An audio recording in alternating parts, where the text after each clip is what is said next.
Hello, welcome to my conversation with Dr. Leah Lees. Just going to grab her book here before she joins me. No Shame. I'm so excited about this. Leah is a child psychiatrist, and we're going to be talking about social media predators, social media for our kids, and how to protect them.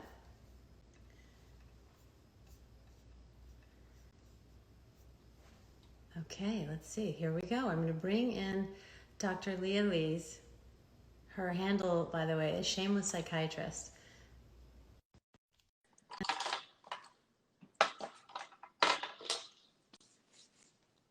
Hello, Mila. I love that you're all here. Yay. Hi, Doc. Here I am. I like your Are you glasses. in your office? Yes. Look at all my diplomas. Oh, my goodness. Dartmouth. I just love it. All those diplomas behind you. So, Doctor, thank you so much for joining me today. I wanted to have this conversation for a long time because we both have children, and I struggle with technology in general and social media. And I discovered different social media outlets where my children engage in, different conversations and dance and all sorts of things that are going on. And on the surface, that sounds innocent enough. But what's trending, and I notice on TikTok, are these sort of dance moves that are set to incredibly explicit songs and types of music. And the majority of the app participates in these trends, exposing these young kids to even more people. So what is good for a 17, 18-year-old girl isn't necessarily good for a 10-year-old and 9-year-old to mimic. But that's what's happening. So it creates this atmosphere where you can post and say whatever you want. And there really is no more social media etiquette. So eventually the kids become desensitized to the foul language, like my own daughter did. And, I went through a process of, and I enlisted your help, which I'm doing right now, and I wanted to share it with everyone else and all the other parents out there. So what's interesting to note, though, is during quarantine, I kind of suspended, at your behest, I suspended phone restrictions a bit because they were adhering to the home confinement, which wasn't easy, obviously, for teenagers, right? And as a mother, we don't always get it right. I'm the first to admit that. So I'm constantly looking for ways to do better.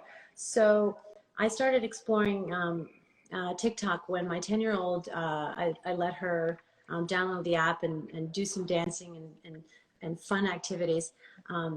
And she's private.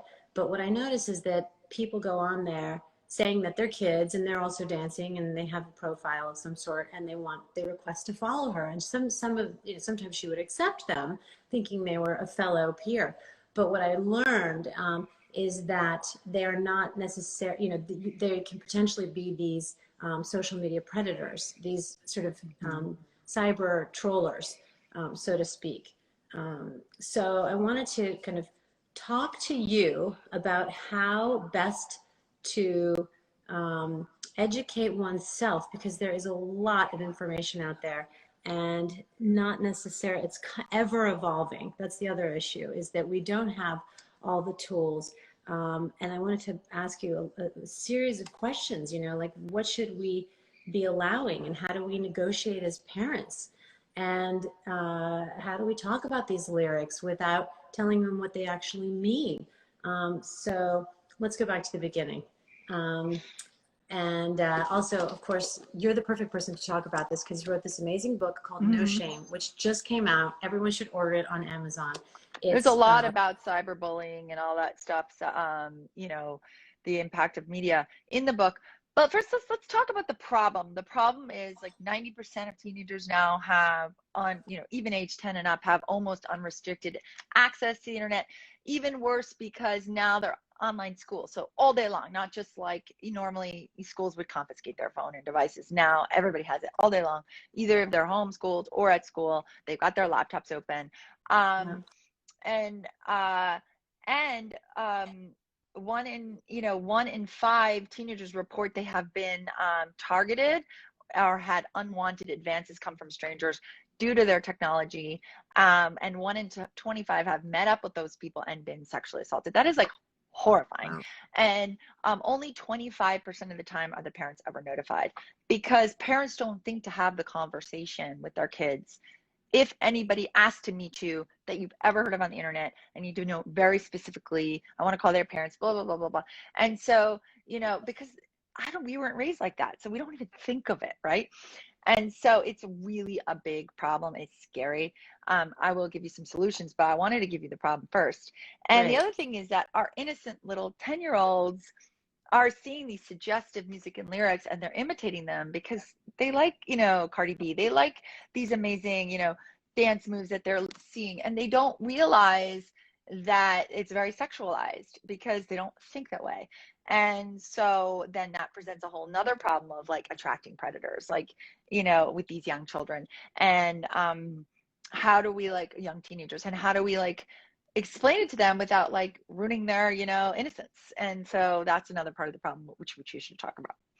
Okay, there's so much to cover. Okay, so let's start at the beginning, I guess. Mm-hmm. So, I mean, for you're in the public eye, which means you're being scrutinized constantly, more than the average person. So it must feel like your children can't make a mistake without like people paying attention. And in today's, and by the way, I do something most moms don't do or don't have to do, is I have to give it that extra attention because of that reason.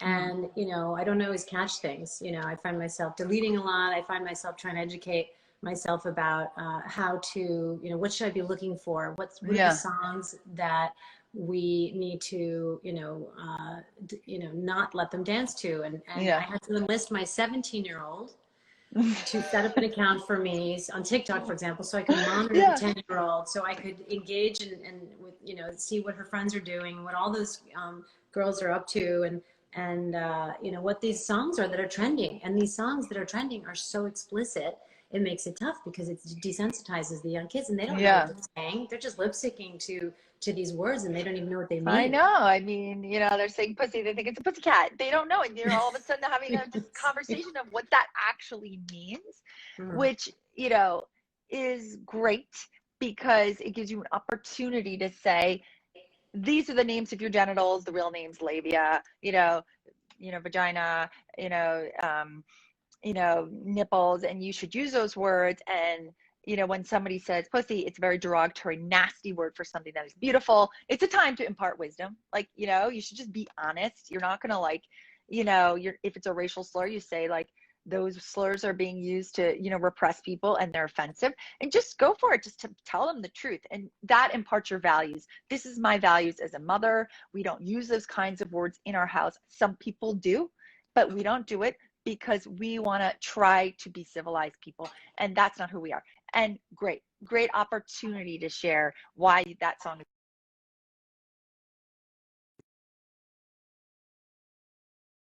Now you're, super mom. Now you're a teacher. Now you're a cook. I mean, how many things can you do? Like being your child's cyber bodyguard or cyber warden is not amongst your list of activities. I know you're trying. And keep in mind that hindsight is 2020. So you don't know the rule to create until the event actually happens. And those lyrics come up because they didn't exist before in a song that wasn't that wasn't trending. And that is a big part of the problem. Yeah. Thank God for Bella. She'll tell you, it's like, a lot of the times I hear words I'd never even heard of before about like different kinds of gender identity, and I'm in the space and I'm like, that's a new one. Everything is always evolving. So it's a good opportunity to address these topics with your kids. And what are some ground rules that you suggest? Because limiting phone time still doesn't limit what they actually, the content that they're actually observing on, let's say, a TikTok or a Snapchat, or the content that they're going to put out there. Yeah, I mean, well, for a couple of things is like, it's not just about limiting the time. It's also about limiting the type of platforms, or at least monitoring them very carefully. Because, you know, I watched Social Dilemma, that movie, and it really is incredibly addictive the way they make these platforms. They make them on purpose to not let you put them down. I know, because I've tried to get my kids to put away their phones, and it's like, you know, they literally can't hear me. It's so addictive. And you're trying to compete against that. It's interesting. It's interesting. It's interesting that the thing that they're talking about in the movie, you know, if you, we all sat down as a family to watch it. And what I realized is that, you know, some of us were reaching for our phones. You know, we were doing the exact thing that they said was happening. Yeah. Yeah. They're incredibly addictive by design. And they, you know, you're worried about your child's innocence from a sexual predator. And I'm telling you that we should worry about all of our innocence, because we are so innocently falling into the trap of being psychologically manipulated by these incredibly complex AI programming on Instagram, on these things that know how to get us by putting out content they know we will like, by profiling our makeup brands, by, you know, they know so much about us, it's almost horrifying. And, you know, so they know how to manipulate our minds. So there is also that piece, which is like, we all need to, as a family, decide to put the phone away during dinner, or to, you know, it has to be a collective choice. Again, values, imparting values. And how do you get your kid to be safe on the on these platforms? Is like, the answer is, they're never going to be completely safe, because we're not safe. So, you know, there is an inherent risk. But, you know, there's obviously some things you can do, like a lot of the apps have parental controls. I know TikTok has some, not a lot. And, but mostly it's okay, you know, every time, you know, you have to just keep looking at what your kid is posting and doing and saying. And you don't necessarily always have to remove it, but you could, you know, you could say, hey, what do you think about what your friend, you know, Roberta did on that TikTok video? Because they might do something a little too far. You might say, well, you know, the problem is when you dance like that, you know, it reminds people of maybe that people might think you're a little older than you are, and that they might think that you're ready to have sex and you're not. And so therefore they will come after you. And it's like, that's why you're just too young for that stuff. And I want to keep you safe. So you can't dance like that, because when you do, you may attract people who want to harm you. And I don't want to scare you, but like, the reality is, are bad people out there. So I want you to be a kid. So let's dance like a kid. And then show them the videos of kids who are dancing like kids, and be like, these are the kinds of things that you should be dancing like, because this is, you know, I want you to be able to express yourself and be free. But I also think that you're not mature enough to handle that kind of stuff. It's also the same conversation about dress. Yeah, which is tough for their confidence to take. I mean, no, I think when you allow them to be a kid, when you give them permission to be a kid, they might say, hey, you know, mom, no, I want to wear a short midriff shirt, or hey, mom, I want to dance like blah, blah, blah. You can't tell me what to do. But every time I've ever had any kid grow up, they always think they're parents later. Hate me now, love me later. They want boundaries. They really do. So boundaries, creating these boundaries, turning off notifications, Beatrice said. Lorraine. That's a great one. Loria Rena said, my kids have felt so much extra pressure being on social media. It stresses them out more. Well, that's an advantage then. They'll be able to turn it off on their own. The other thing is, when it comes to wardrobe, you just mentioned that, and the dance moves and such, have conversations about those things, right? I mean, you have to say, you know, think about what you're going to be wearing in this video. While you innocently are just doing this for your friends, other people can infiltrate and see it. and then Yeah. describe those dangers of what they can provoke in others, Yeah. which is a sentiment you don't want to have to address with your child before a certain age, but it is what it is, and it's all But very you disappointing. protect your innocence, protect their innocence when you level with them about these kinds of things. I think, yes, it's a hard conversation, but they're also going to grow up in the real world, and you have to say, like, you're just not ready for sex, or and you should explain to them what sex is by Mhm. 9 or 10 or 11. They should know. If they don't have an older sibling, or I've probably already told them, you got to tell them what is sex. It's something you do when you get older. It's an expression between two people. People, but sometimes people, do things that are not right. Like, they force people to do things that are dangerous, that are upsetting. And, that's why when if you by mistake happen to see pornography, like you see people having sex on the screen, you should turn it off. You should tell me, like, you need to have these conversations already, set the stage.